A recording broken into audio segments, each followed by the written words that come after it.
ও বাজান দেখবেন অনেক পশু আছে জবাইয়ের আগে কান্দে গো। দুনিয়ার সব পশুর সাথে আমার মাওলার সাথে কিন্তু একটা টেলিফোনে কালকে রাত্রে কথা হয়ে গেছে।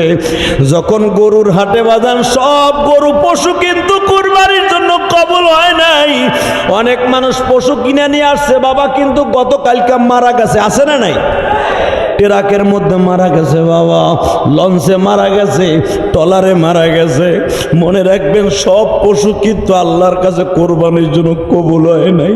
ও বাজান যেই পশুগুলা কোরবানির জন্য কবুল হয়েছে আমার মালিক কানে কানে বলছে, গরু দুম্বা ভেড়া বকরি রে তোরে তো আমার বান্দা জবাই দিবে গো।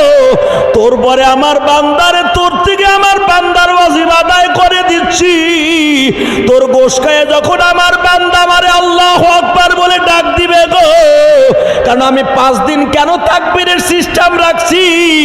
প্রথম দিন জবাই দিয়ে আমার বান্দা আসরের নামাজটা পড়বে, মাগরিবের নামাজের পরে আল্লাহু আকবার বলিয়া যখন তাকবীরটা দিবে গো, আমি মালিকের মাঝে আর তার মাঝে কোনো পর্দা থাকবে না।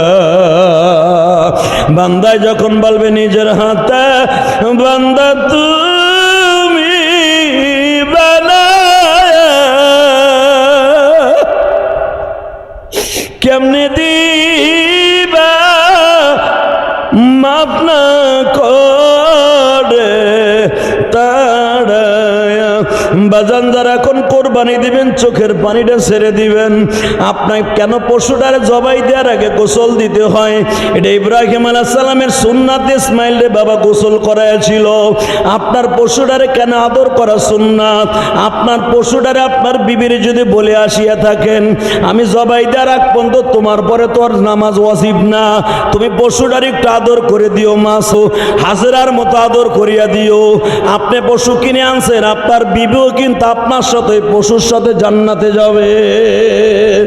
বাজান এই জন্য মহিলাদের সিস্টেম, আপনি আসবেন ঈদগাহে, আপনার বিবি পর্দার সহিত আপনার পশুটারে আদর করবে, পশুটারে সুন্দর করে বিদায় দিবে। যাগো পশু যা, আলে আমার মালিকের কাছে আমার বিরুদ্ধে মামলা দায়ের করিস না, দুদকের মামলা দিস না, জুলুমের মামলা দিস না, আমি বাঁচতে পারবো না। এই কথা বলিয়া পশুটারে জবাই দিবেন গো বাবা। ইসমাইল বলে বাবা গো